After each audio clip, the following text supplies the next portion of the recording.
Boa noite. Nós voltamos então para o livro de Atos, onde está sendo feita a série de estudos do culto daqui da igreja, não é? E o livro de Atos, ele vem logo depois dos 4 evangelhos, na sequência Mateus, Marcos, Lucas, João, você sabe, daí vem Atos. O Atos foi escrito por um médico talentoso e um estudioso assim de narrativas e um pesquisador que é Lucas, né, médico, escritor do Evangelho de Lucas e escritor do livro de Atos. Na verdade, você pode compreender o Evangelho de Lucas e o livro de Atos como sendo 2 volumes de uma obra que tem a ideia de completude, de integralidade. Tanto é que se você pegar, assim, por curiosidade, o último enfoque de Lucas, no Evangelho de Lucas, você vai ter a subida de Jesus aos céus, a ascensão que chama. E naquele momento ali no Evangelho de Lucas, ele diz assim as palavras de Jesus: vós sois minhas testemunhas, dizendo para os seus seguidores, aqueles que querem seguiam a Jesus, né? E quando ele abre o livro de Atos, Lucas tem uma repetição, ele abre ali dizendo, olha, a ascensão de Jesus foi assim, e quando Jesus estava ascendendo ao Pai, indo ao Pai, ele também disse as mesmas palavras: vocês fiquem em Jerusalém até receberem o poder do Espírito Santo. Ao receber o poder do Espírito Santo, vocês são minhas testemunhas, vós sois as minhas testemunhas. Então, essa ponte dos 2 livros é muito importante a gente destacar, porque, de certa forma, é o espírito, é a alma do livro de Atos, né? Porque quando se pega a palavra Atos, Atos dos apóstolos, Atos da igreja, Atos dos discípulos, como é que vivia aquela igreja, mas são atos que estão obedecendo o Espírito do Senhor Jesus do Evangelho. Jesus, lembre, ele ressuscitou, ele não ficou morto na cruz. Jesus está vivo, ressuscitou, ascendeu. Então, o livro de Atos quer dizer qual é o testamento, qual é a espera, qual é a expectativa que Jesus tem daqueles que o seguem, daqueles que o buscam, daqueles que têm a fé que Deus tocou já na minha vida. Se você está essa noite aqui, não sei o seu estado de alma, não sei a sua condição em relação a Deus, ao quanto você anda no seu compromisso com o Senhor Jesus, mas é importante a leitura. Nós estamos já no capítulo 11 a 13, hoje nós vamos falar um pouquinho desse movimento em 3 capítulos, mas pode pôr a primeira. Ainda Jesus vive, está vivo porque ele ressuscitou, e como Jesus vive, o desejo dele é o mesmo que ele escreveu no final do livro de Lucas, Lucas escreveu no final do seu livro e também no começo do livro de Atos, que é que você cumpra os planos e propósitos de Deus na sua vida. Nós gostamos de dizer assim: a minha vida, a minha casa, quem eu vou escolher para casar, o que eu vou escolher para ser de vocação, quantos filhos eu quero ter, onde eu vou aplicar meu dinheiro, em renda fixa ou não, o que eu vou fazer, qual o teste que eu vou fazer para aprender. Então nós temos, por questão da nossa identidade, o desejo e a sequência de cumprir os nossos propósitos para a vida. E isso é normal, aparentemente não vejo dificuldade nenhuma de nós termos desejos, ambições e até planos, algum planejamento até para a vida. Mas quando você se converte e conhece a graça da salvação em Jesus, se você já entendeu todo e o pleno amor que Deus tem por você, você começa a perceber no livro de Atos que ele vai se abrindo e vai se desdobrando, dizendo quais são os verdadeiros planos e projetos que Deus tem para a minha vida. Você começa a se perguntar assim: aonde é que eu encaixo na história desse mundo, na história da civilização, na história, por que eu estou aqui? Eu preciso de um sentido de vida. Eu não posso só viver por aquilo que me disseram, por aquilo que a cultura diz. Nós temos que ter uma bússola. Me parece que hoje em dia a bússola estragou. Parece que antigamente a gente se satisfazia com a bússola que os pais nos passavam. Olha, filho, é assim, você vai ter que trabalhar, sustentar, um dia se escolhe uma mulher, tem seus filhos, segue as nossas tradições, quem sabe uma igreja, uma religião, e nós seguíamos assim claramente essa direção, a direção de um poder maior, o Deus ou o patrão, ou o próprio governo. Mas me parece que a sociedade mudou e hoje as bússolas, cada um segue a sua. Cada um acha-se no norte, para onde ela apontar. E é muito difuso. Mas graças a Deus a Bíblia mostra diferente, não é? Jesus está vivo. Pode você crer ou não crer, mas Ele está vivo, Ele ressuscitou. E Ele controla os planos e propósitos da sociedade, da vida humana. E falta um capítulo final, que é a volta dEle. O grande julgamento, onde a história acaba e só terá a eternidade.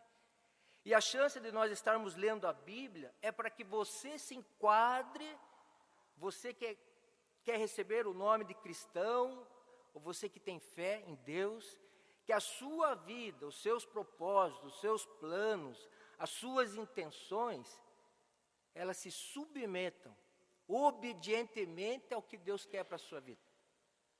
Na verdade, não existe fé sem submissão. Não existe amor conjugal se o marido não exercesse a liderança de certa forma e a mulher não se submete em amor. E vice-versa, se o marido não amar a mulher como Cristo amou a igreja e na sua humildade às vezes se submete a uma direção, quem sabe a mulher formulha. Então seguir uma pessoa de perto, talvez o maior e melhor projeto e mais fascinante projeto de vida que você possa ter, é adequar a sua vontade aos planos divinos. E isso é difícil. É você pegar aquela oração do Pai Nosso, seja feita a tua vontade, Senhor, aqui na terra, como é feita lá nos céus. Ou você pega aquela oração de Jesus do Getsemane, dizendo assim, que seja feita a tua vontade e não a minha. Essa é uma oração muito difícil de fazer. Quantos de nós, conhecedores já da Bíblia, seguidores antigos do Evangelho, na maturidade nos defrontamos que a nossa vontade tem que ser quebrada, os nossos planos têm que se submeterem, os nossos projetos têm que se adequarem para nós continuarmos no caminho a Deus, à vontade de Deus. Então, ao ler os textos do livro de Atos, da igreja ali, nós temos que entender que constantemente a igreja está como nós. Acontece tudo de bom e às vezes acontece algumas coisas de recaída e tudo de ruim. Parece como é a igreja do Senhor Jesus dos tempos modernos também. Por ser feita de gente como eu, carne, osso, com fraquezas, frustrações, mas com qualidades e bênçãos que Deus deposita, o nosso movimento de igreja é que nem a igreja de Atos. Às vezes está indo muito bem, mas daqui a pouco alguma coisa vai muito mal e Deus tem que interagir daqui a pouco, porque a nossa instabilidade humana, as nossas vontades, né, Deus tem que trabalhar e corrigindo. Eu acho, às vezes eu fico feliz, porque muitas vezes Deus corrige o filho que ama. Como um pai e uma mãe corrige os filhos quando estão em desobediência, tentando fazer o melhor, né? Então eu queria que convido a você a abrir a sua Bíblia. Alguns textos estão aí, que nós vamos seguir. Outros nós vamos só comentar alguma coisa aqui, uma coisa ali. Mas que à medida do possível você pergunte-se essa noite. Esse texto que nós estamos lendo é 16 anos, mais ou menos, depois da ascensão, a ressurreição e a ascensão de Jesus. Nós não estamos mais há 16 anos depois da ressurreição e ascensão de Jesus. Nós estamos há mais de 2017 anos após a morte, ressurreição e ascensão de Jesus. Mas essa igreja está há 15, 16 anos ainda repercutindo aquilo que Jesus tinha dito para ela fazer. Ser testemunha do Evangelho. Viver o Evangelho. Pregar o Evangelho. Fazer com que todos os povos conheçam o Evangelho. Essa era uma igreja, então, que estava ainda bem aquecida. Espero que nós continuemos aquecidos com aquelas palavras de Jesus ao subir. Olha, vocês são minhas testemunhas, até os confins da terra. Não é por acaso, né, que o filho do Laudir e a filha do Araújo, Liette e Sônia, respectivas mães, estão na Tailândia. Por que alguém, num século como hoje, deixa uma carreira? Às vezes porque o Espírito chama para ir servir na Ásia. Ora, serve na Ásia porque ouviu do Espírito que está aqui que todo o Evangelho tem que ser pregado em todas as etnias. Se nem todos podem ir para a Ásia, todos podem compreender que esse é plano de Deus. Todos podem compreender que essa é a vontade de Deus, que o Evangelho chegue ao coração do seu vizinho em Curitiba. Quem sabe você que está aqui essa noite está ouvindo que o Evangelho, mas o que é essa palavra? É a boa notícia que você é amado por Jesus, que Ele morreu por você e tem o maior interesse que você o sirva e siga a Jesus de perto. Esse é o fascinante projeto de vida. Nada é maior e mais intenso do que amar a Jesus e segui-lo. Nada dá mais adrenalina, mas nada não dá mais dificuldade, porque em muitos momentos nós queremos seguir o nosso projeto de vida. E queremos que Deus aprove o nosso projeto de vida. Que Deus aprove a minha escolha, enquanto Deus tem a sua escolha. E às vezes nós disputamos, né? O que vamos fazer com a nossa vida, né? Então aí na projeção, então abrem Atos 11, né? Vamos começar por Atos 11, vou ler alguns versículos, depois vou passar pelo 12 e vou fixar um pouquinho no 13.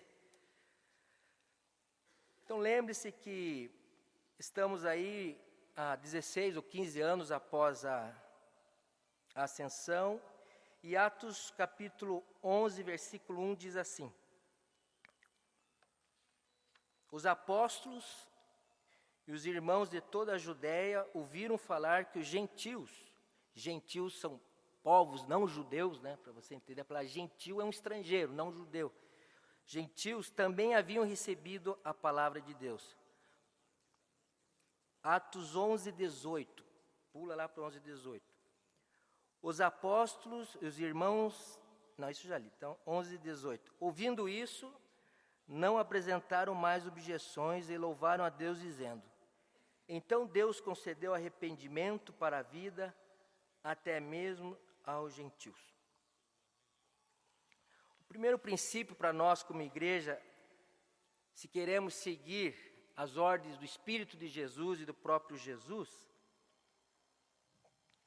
é que Romanos 1, 16 e 17 precisa ser um texto, um versículo memorizado no coração, vamos dizer assim. Ele tem que estar plantado na alma da igreja que quer ser missionária. Uma alma de uma igreja que quer ser missionária, que se diz que entende que Deus tem uma missão para os cristãos, que entende que Deus tem um projeto para os cristãos, para os que o seguem.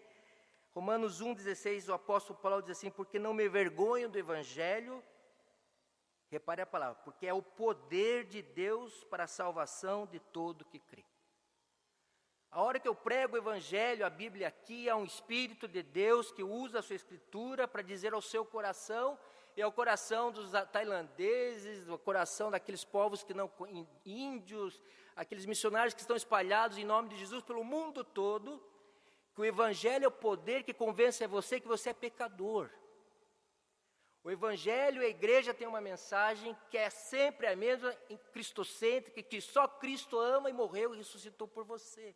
E que se você não entregar a sua vida a Jesus, você está perdido. A vida eterna, não há possibilidade de vida para a sua vida.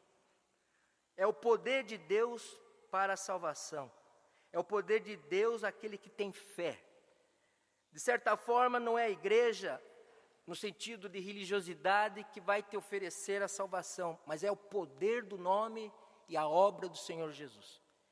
Isso o seu coração já deve ter se aberto a esse poder.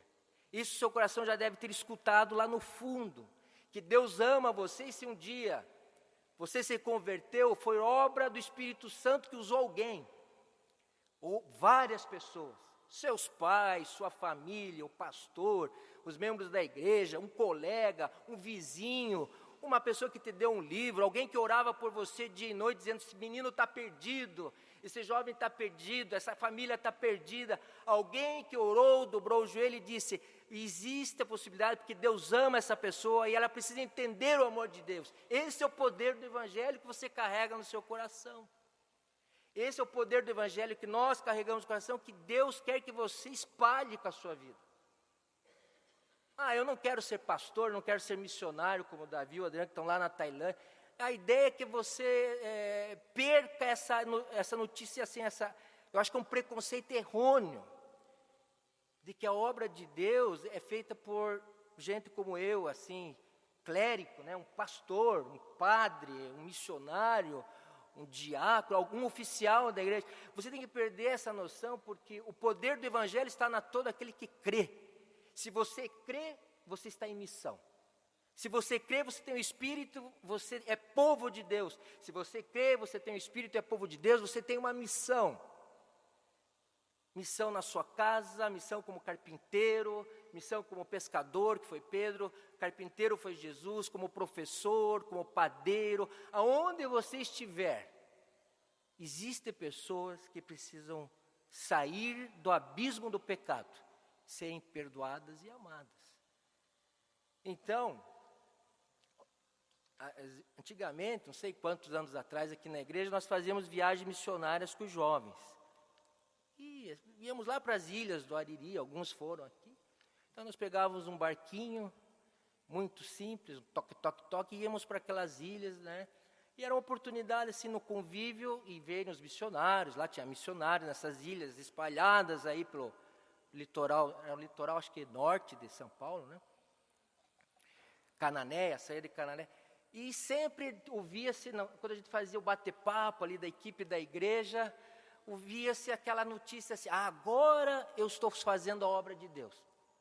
E eu sempre me incomodava, eu não queria interagir para não corrigir ninguém, e era uma conversa, porque as pessoas que iam, eram todos daqui da igreja, a ideia que nós tínhamos é que quando eu estou lá no ambiente remoto, pegando a Bíblia, visitando alguém, fazia trabalho com as crianças, fazia culto evangelístico, lá eu estava fazendo a missão.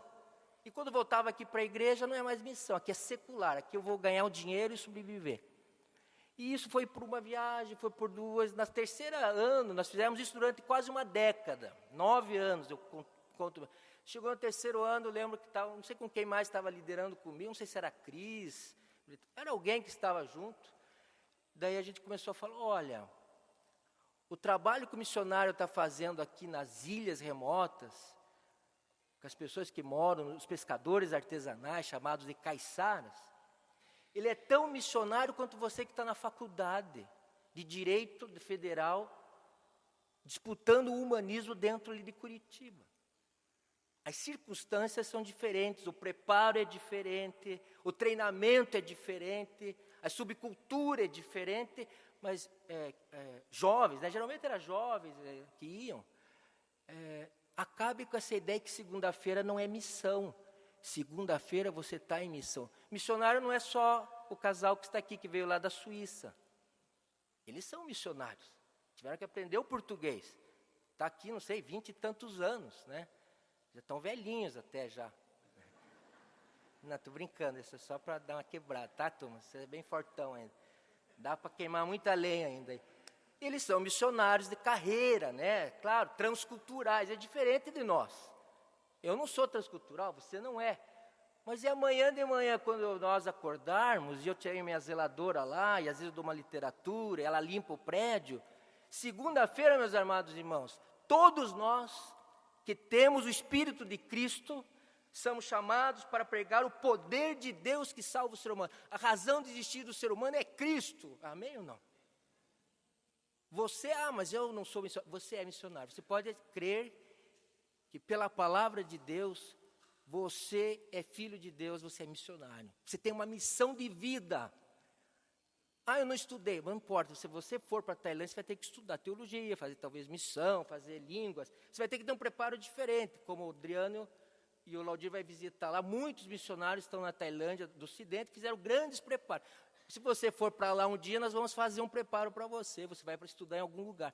Mas como você não está indo para lá, você está aqui, e em nome de Jesus, faça a sua listinha de pessoas que você quer que ouçam o Evangelho.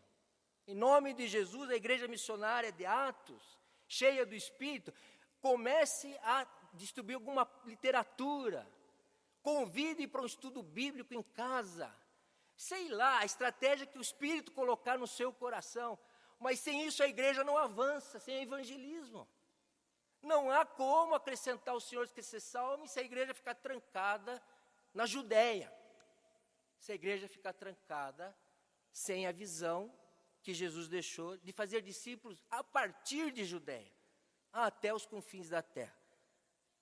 Eu não tenho dom de evangelismo. Eu estou lembrando algumas justificativas que os jovens davam, né? Eu não tenho dom de evangelismo. Eu não sou bom de falar. Eu não sei falar, eu tenho vergonha. O evangelho é poder de Deus. E Paulo diz, não me envergonho do evangelho. Alguma forma a sua vida vai transmitir. O Espírito, criativamente, alguma forma, vai usar você no seu trabalho, no seu estudo, na sua família, do jeito que você é, extrovertido ou introvertido, falador ou recatado, se a sua vida é mais agitada ou mais calada, se você escreve ou não escreve, de alguma forma, à medida que o meu coração suplica ao Senhor, Senhor, dá-me oportunidade de ser sal e luz desse mundo, certamente, criativamente, soberanamente, você não vai ser um chato querendo fazer catequese, mas você vai ser a luz de Jesus onde há trevas. E há muitas trevas onde nós vivemos. Há muita corrupção, há muita injustiça, em todos os setores, não é só Brasília que estou falando aqui. Eu não sei, a semana que eu vi que uma corrupção bem assim, ingênua apareceu no jornal, assim, as pessoas que enganavam entrando no campo de futebol sem pagar. As pessoas que... Então parece que a nossa sociedade, ela precisa do evangelho que é poder. Não é venha só e entenda algumas coisas da igreja batista, da igreja assembleia, da igreja católica. Elas precisam ver que Jesus, e esses textos que nós lemos em Atos, é um Jesus que cura. É um Jesus que manda anjo e liberta Pedro da prisão. Quando você olha esses textos, você fica, mas que maravilha. É um Jesus que manifesta-se pelo Espírito de forma variável, poderosamente. É um Jesus que você pode dizer para o seu sócio, para o seu patrão, olha, eu creio em Jesus, eu não sou perfeito, mas esse é meu valor. E não é porque eu sou da igreja Batista do Prado, é porque isso está em Jesus, é em Deus. Essa é a transformação que vai acontecer nas vidas daquele que você faz sua lista e ora. Agora você vai pensar assim, e nós vamos ver no texto, então nós já vamos para o primeiro princípio, que existe uma expressão que se repete muitas vezes na Bíblia, e essa é a nossa ênfase hoje. Se você quer uma ênfase de 3 capítulos, eu estou te dando agora. A mão do Senhor. Os salmos estão cheios dessa metáfora, a mão do Senhor estava sobre o povo. Então está dizendo que se a mão está, o Senhor da mão está. A presença do Senhor está e o poder do Senhor está. A mão do Senhor é a representação da intimidade de Deus. Deus toca naquele que é leproso, cura o leproso. A mão do Senhor está sobre o cego que grita, Senhor Jesus, tem misericórdia de mim. Jesus vê, para e diz, o que queres que te faça? Bartimeu diz, eu quero ver. Jesus cura o cego. Jesus toca nas crianças que eram abandonadas e não existia infância na época, coloca essa criança nas suas mãos e os abençoa. Aqueles que eram esquecidos. Jesus senta com a mulher pecadora e come com pecadores. O toque das mãos do Senhor são toques de mãos que amam. E se você tem uma má impressão de Deus, que é um Deus só carrasco, um Deus longe, tire isso da sua mente essa noite. A mão do Senhor está te chamando para um abraço do perdão, para um abraço da restituição da tua capacidade de se relacionar com Deus, porque o pecado tira isso de você. A mão do Senhor te chama para perto essa noite. A mão do Senhor te chama assim, venha para perto, porque há lugar no meu colo para você.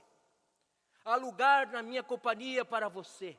Há lugar na mesa do Senhor para aqueles que o buscam em espírito e em verdade. Então, quando eu pego essa expressão do texto, no contexto do Velho Testamento principalmente, a mão do Senhor é algo que me atrai e me chama para si mesmo. Então eu perguntaria, para onde eu vou se não for para as mãos do meu Senhor? Que tipo de vida eu quero levar se não for no lugar mais seguro que o Elcio pode estar, que é nas mãos do Deus que me toca. É um toque de intimidade. Jesus te chama essa noite para andar com Ele perto, intimamente. É o braço do pai ao filho que ama, é o braço do pai ao filho pródigo que volta.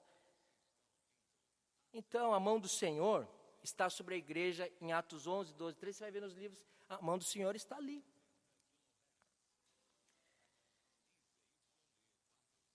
O texto diz assim, presta atenção, tem aqui também, só para confirmar o que a gente está ensinando, né? Quando isso, não apresentavam mais objeções e louvavam a Deus dizendo, está vendo que são falas parecidas, né? Então Deus concedeu arrependimento para a vida até mesmo aos gentios, os que tinham sido dispersos por causa da perseguição desencadeada com a morte de Estevão, chegaram até Finícia, Chipre e Antioquia, anunciando a mensagem apenas aos judeus. Alguns deles, todavia, cipriotas e sirineus, foram a Antioquia e começaram a falar também aos gregos, contando-lhe as boas novas a respeito do Senhor Jesus.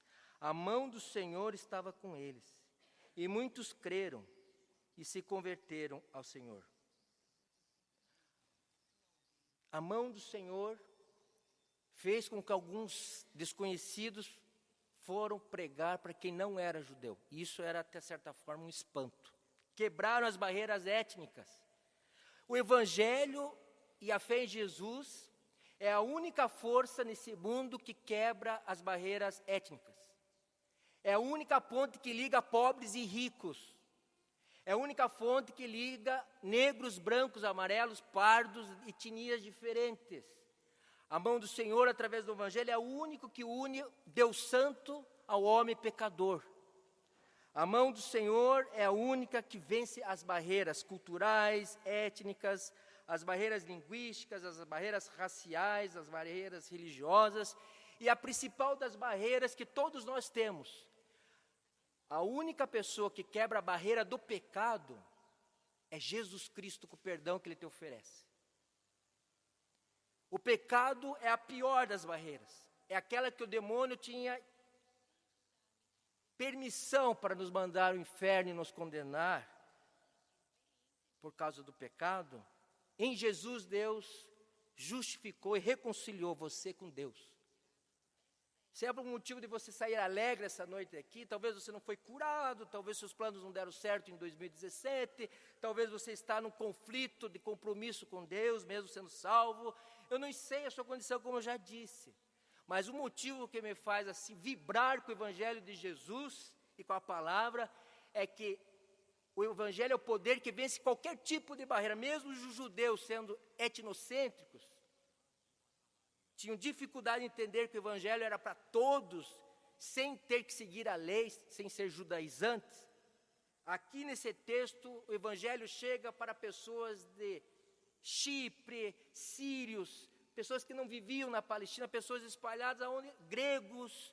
O Evangelho está vencendo as barreiras porque Deus se interessa por todo tipo de pessoa. Do mais quebrado ao mais perfeito, que você acha perfeito. Do mais pecador ou aquele que você acha tão pecador, mas o é. O Evangelho é o poder para a sua vida essa noite aqui. Cristo é a tua resposta. Não há outro caminho. E eu agradeço a Deus que só há um caminho de verdade. Então essa lição, que é a mão do Senhor, ela é uma missão de segurança. Ela diz assim, eu posso viver o Evangelho porque há uma mão forte que me segura nos momentos onde as coisas vão mal. Lembre-se, a igreja aqui está perseguida. Não era um ambiente fácil para a igreja. Tinha imperador romano espalhando terror, perseguição. E Deus usou isso para o crescimento da igreja. Mas vamos continuar para dar uma aceleradinha. Você vai agora para o capítulo 12. Vamos ver como é que essa igreja prossegue vencendo seus obstáculos, o apóstolo sendo morto, Pedro sendo preso, Tiago já tinha sido morto. No capítulo 12, você tem o texto de... Ainda estamos em 11, né? Ainda tem mais um em 11. Esse eu não li, né? Tá certo. Vou ler esse para não perder a sequência. Capítulo 11, verso 25 e 26, diz assim, é a igreja de Antioquia. Então Barnabé foi a Tarso procurar Saulo, e quando o encontrou, levou-o para Antioquia. Assim, durante um ano inteiro, Barnabé e Saulo se reuniram com a igreja e ensinaram a muitos.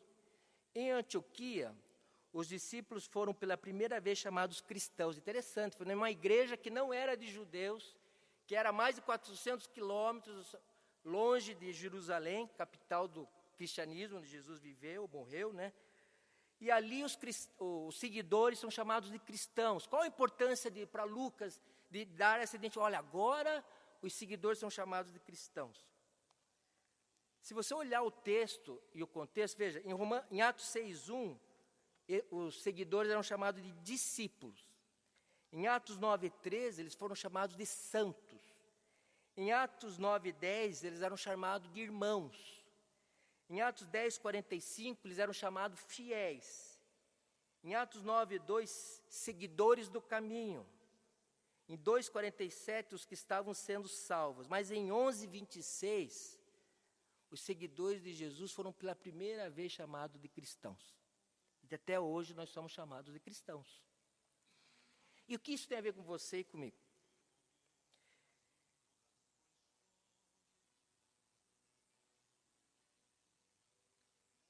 Tem a ver que esse termo provavelmente foi assim algo debochado.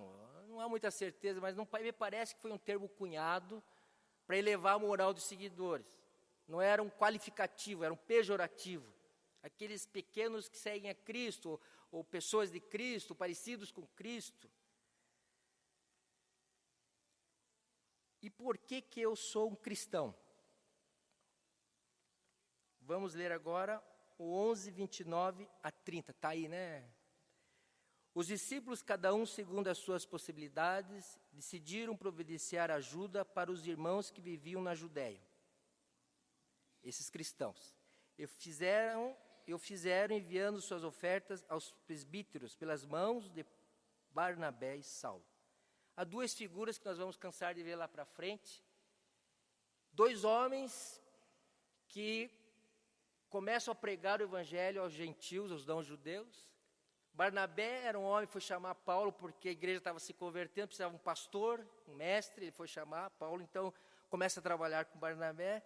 Mas veja a ironia desse texto, os cristãos aqui são aqueles que não têm a lei de Moisés, porque não são judeus. Esses cristãos aqui são recentemente cristãos, são novos na fé, mas eles já elegem liderança, eles já trabalham em equipe, eles já têm o espírito e eles têm a visão de ajudar Jerusalém, onde era o berço do cristianismo, onde os apóstolos estavam por lá, principalmente o irmão de Jesus, Tiago. E o princípio cristão aqui, deles serem chamados cristãos, esse pessoal de Antioquia, o nome desse lugar era Antioquia, capital da província da Síria, daquele império lá, uma das províncias romanas, é que esse pessoal, eles tinham uma espiritualidade assim, juvenil, efervescente, animadora. Não é que eles convertem-se no coração, mas convertem o bolso. Isso eu acho fantástico nesse texto. Lucas quer dizer assim que a realidade espiritual, as coisas fantásticas do texto, aparece anjo, aparece libertação, aparece curas, milagres, sinais do poder de Deus. Essa igreja que não era para nem ser igreja, pega no dinheiro, pega naquilo que nós mais nos agarramos, que é o patrimônio, que é o financeiro. Eles fazem uma coleta e vão ajudar os apóstolos, porque há uma fome no mundo romano, uma grande fome, se espalhou. E eles, no fervor do amor do evangelho, que é compaixão, eles tiram uma coleta e mandam os dois principais líderes, que eram Paulo e Barnabé, que ensinaram 1 ano a eles o evangelho. Eles não eram nem tão velhos da fé, 1 ano de evangelho, 1 ano de ensino. E eles se desapegam do material. Eles se desapegam e doam a coleta e enviam para Jerusalém por causa da fome. O evangelho do Senhor Jesus não é só atos milagrosos, espirituais. Às vezes a gente desencarna a fé fora do corpo, fora do cotidiano, fora da nossa escola, da nossa família, do nosso temperamento. Mas esse texto eu quis parar para dizer para você que sem missionário não há missão.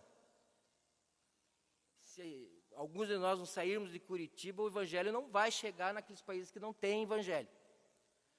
Mas sem sustento, missionário também não come. A igreja não sobrevive sem gente que trabalha dia a dia e chega assim e diz para os apóstolos, ó, vamos fazer a coleta e vamos enviar por Paulo, que é Saulo aqui, e Barnabé.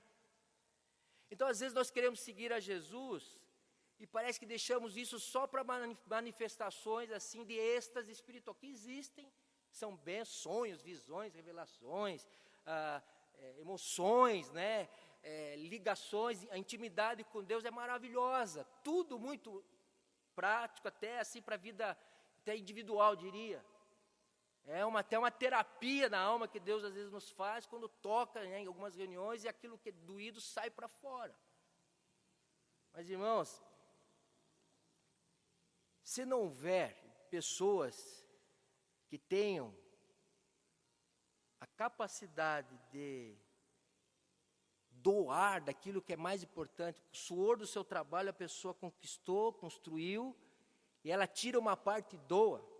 Eu posso falar isso porque a nossa igreja não tira ofertas, né? Se você é visitante, eu não vou encaixar depois aqui a palavra com uma coleta de dinheiro. Fique sossegado, nós não fazemos essa coleta, ela é feita pelos membros da igreja. Então, a gente pode falar livremente aqui, né? Porque graças a Deus o nosso estilo é um jeito que nós somos, nós não tiramos a oferta aqui no culto, mas sem recursos materiais, sustento, sem algumas pessoas não doarem, o Adriano não fica na Tailândia, o Celso não fica na Espanha, os missionários não vêm da Suíça, com certeza vocês têm quem sustentem vocês para estar no Brasil trabalhando com uma comunidade pobre. Se não tiver gente que oferte aqui, não há trabalho com moradores de rua. Não há missão Montorebe que trabalhe com o Tapeiro Sul. E não há nem salário do pastor Elcio e do pastor Laudir. Se não houver essa espiritualidade encarnacional, ou seja, em todas as questões práticas, eu estou comprometido com Jesus, como o Espírito vai fazer avançar o Evangelho? Ele precisa de crentes fiéis, mordomia, né? Quando a gente vai ser batizado, me lembro quando eu fui batizado em outra igreja, quando eu me converti, tinha que passar por uma salinha, chamava de catecúmenes, que era a salinha de preparo para o batismo. E uma das lições que eu aprendi lá quando eu era pré-adolescente, que eu fiz essa classe, eu queria entender porque a gente tinha que dar dinheiro na igreja, porque Deus não precisa de dinheiro.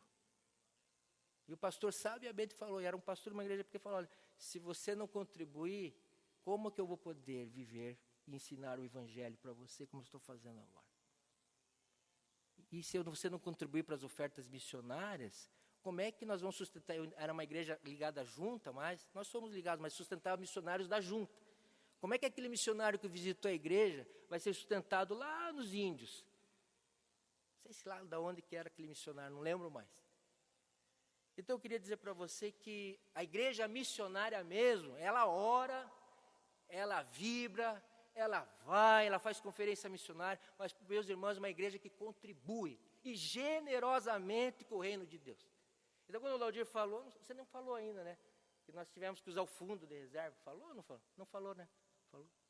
Nós tivemos que usar o fundo de reserva, 50 mil nós estamos devendo, muito por causa dos missionários, do 13º, nosso também, meu e dele, e da Marilene, né, que trabalhamos na igreja, dos fundos dos missionários, porque eles precisam de sustento.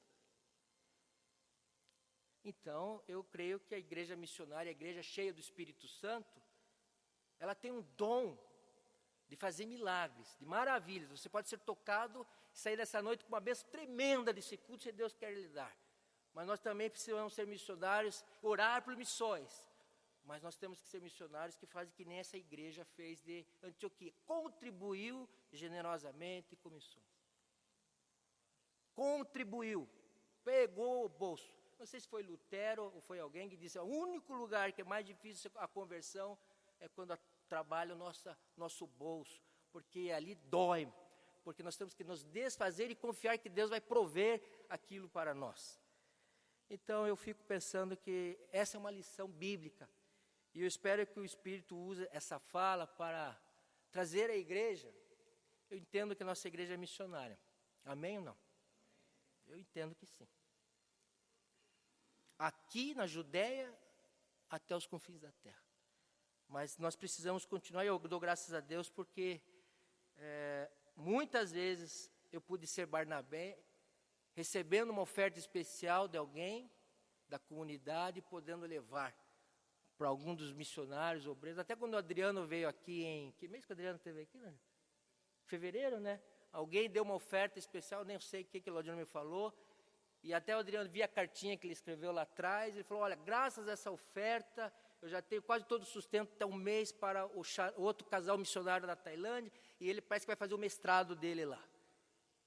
Ora, alguém que estava sendo usado pelo Espírito Santo para contribuir, porque nós nem falamos, ele falou bastante de dinheiro aqui, mas nós não pedimos no culto, nós não tiramos oferta especial, mas alguém, depois que ouviu o missionário, foi lá e abençoou. Louvado seja Deus, porque isso é bíblico, irmãos, isso é bíblico. Não amarrar a boca do boi, o apóstolo Paulo falou. Digno é esses missionários de terem o seu sustento fiel, ordenadamente. Até aqui o Senhor tem feito isso, eles dão, está tudo em dia, certo? Continuamos assim, o que mais uma igreja missionária de Atos nos revela. Então vamos indo para o final agora. Bom, de novo a expressão a mão do Senhor. Vou ler o texto, você já vai perceber. Atos 13, versículo 4 a 12, diz assim, enviados pelo Espírito Santo, veja, a igreja não se envia, ela é enviada pelo Espírito Santo.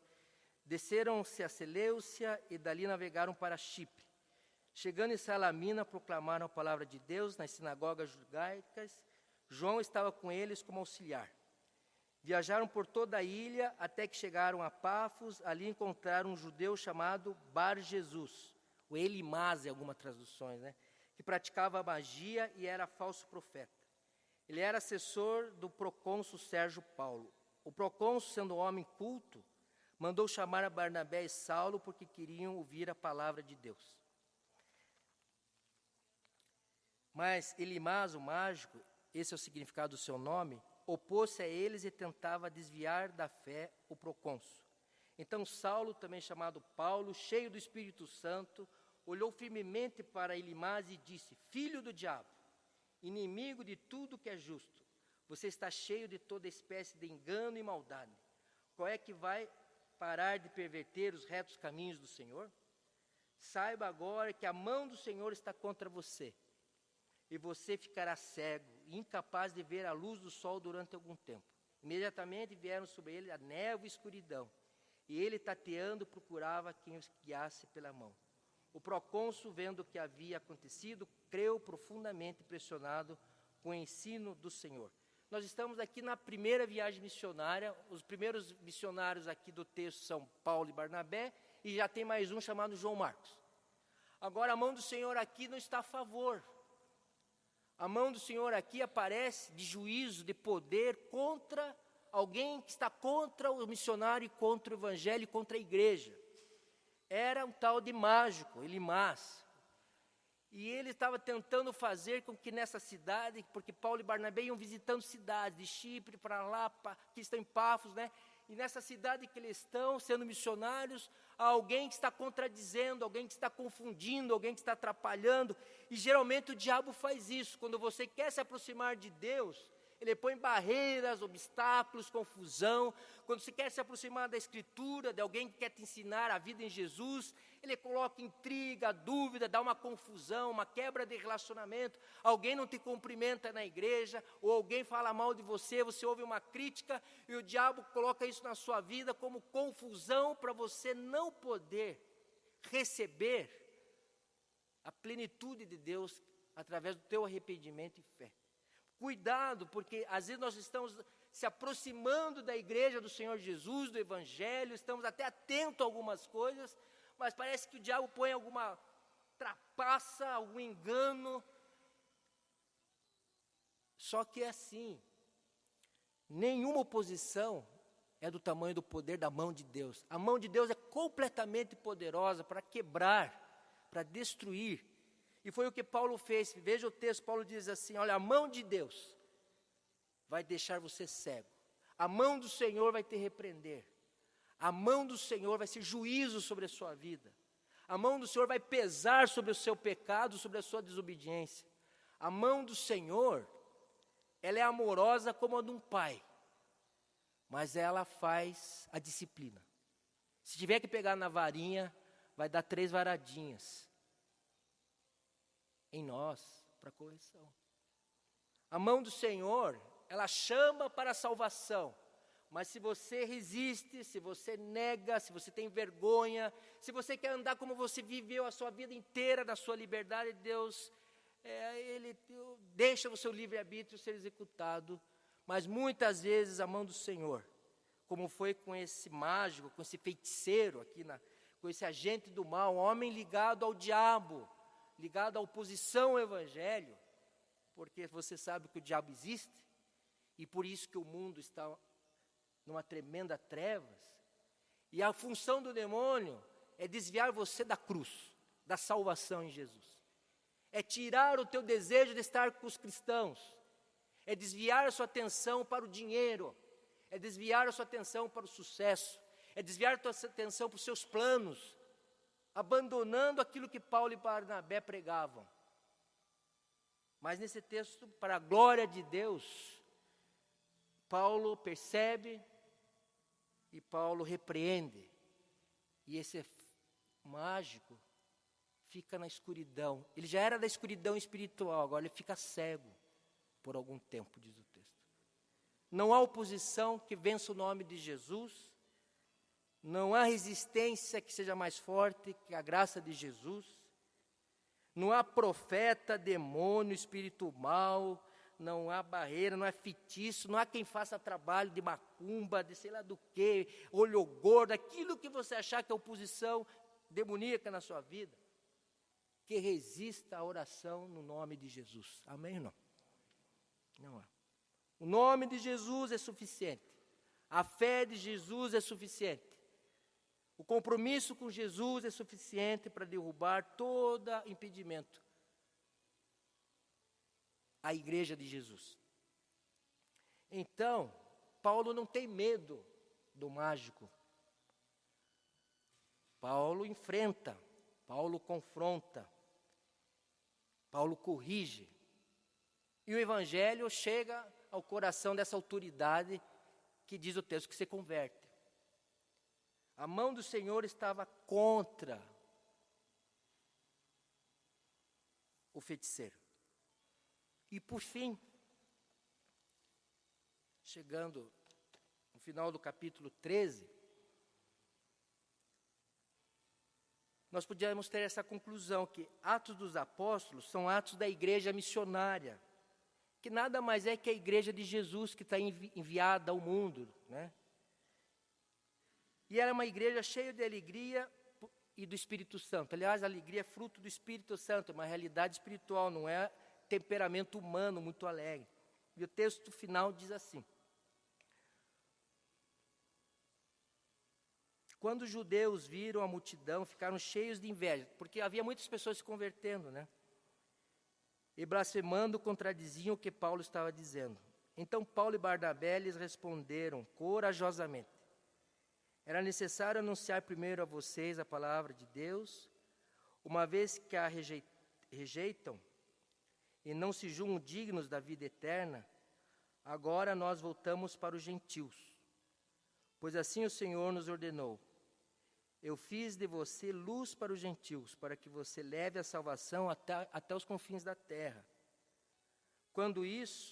Ouvindo isso, os gentios alegraram-se e bendizeram a palavra do Senhor e creram todos os que haviam sido designados para a vida eterna.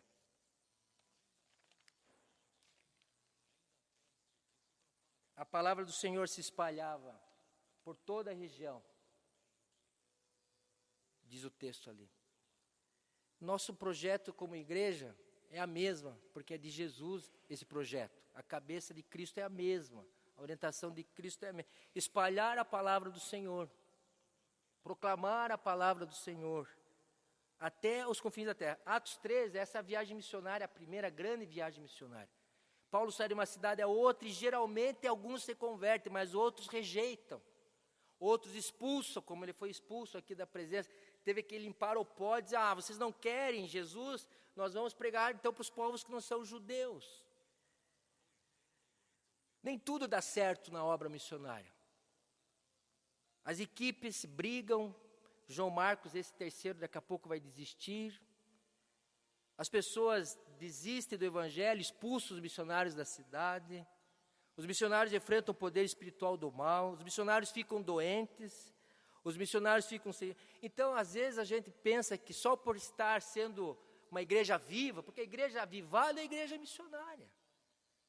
Que esse é o plano de Deus. Igreja viva, quando a gente não quer uma igreja avivada, não é uma igreja só super alegre, super cheia de dom, é uma igreja que está fazendo aquilo que Cristo fez e escreveu nas Escrituras, aquilo que Ele mandou fazer, obediente, fiel.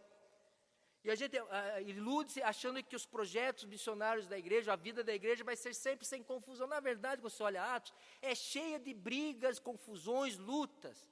As equipes se dividem, Barnabé daqui a pouco vai para um lado, Paulo vai para outro. Daqui a pouco as cidades expulsam Paulo, apedrejam ele. Outro, ele tem que sair com um cesto, porque ele está para ser morto. Outros são mortos, efetivamente, como Estevão, é apedrejado. Então, meus irmãos, quando a gente olha a obra de Deus, nosso coração tem que estar aberto, tanto que as multidões se convertam, quanto que as multidões se revoltem.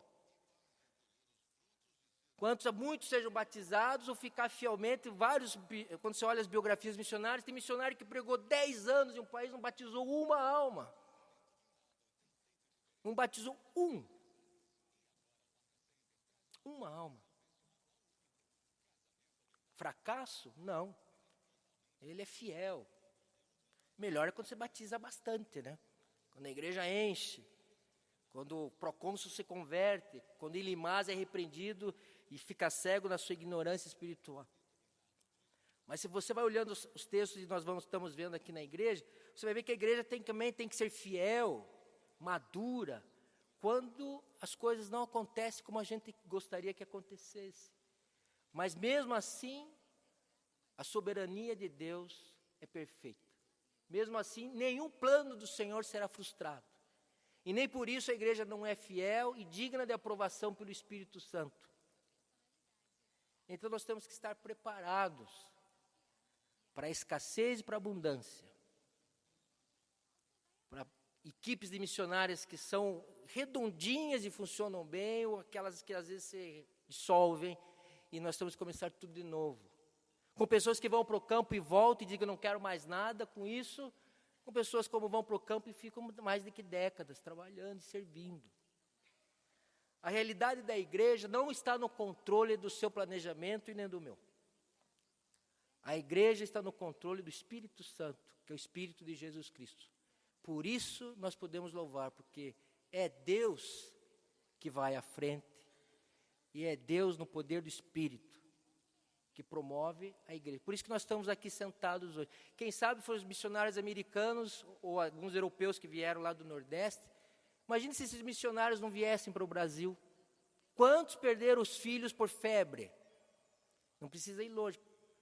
Febre de malária, o Fred e a Paula, aquele casal missionário que trabalhava ali com os índios, né? Vocês ficaram lá uns dias com eles, uns meses, né? Os filhos deles sofreram muito e pegaram malária não sei quantas vezes. Tiveram grandes dificuldades lá no campo. Então a missão e a igreja, ela é a obra do Espírito. Então você pode ser fiel, obediente, mas nem sempre acontece do seu jeito. E a humildade nos diz, como Jesus falou, que seja feita a vontade do Deus da missão, que é o Espírito Santo. Amém ou não? Então, eu gostaria que nós continuássemos como igreja na missão de Jesus, com pegada, com entusiasmo, com oração, com contribuição. E quem sabe essa noite, deixa eu recado, quem sabe alguns dos jovens da igreja vão ter que sair para o campo missionário ainda, dessa igreja pequena como nós somos. Às vezes achamos frágil, às vezes sem dinheiro. Mas alguns de nós vamos ter que fazer como o Adriano, como o Araújo, como outros, né? Como o Jubal, que trabalham em campos difíceis. Quem sabe o Espírito ainda vai nos trazer pessoas que digam, olha, eu estou aqui diante da igreja para continuar a obra de Atos, porque ela ainda não acabou. O livro termina, daqui a umas semanas nós vamos terminar o livro de Atos. Mas os atos da igreja de Jesus Cristo continuam. E vão continuar até quando Jesus voltar. Amém.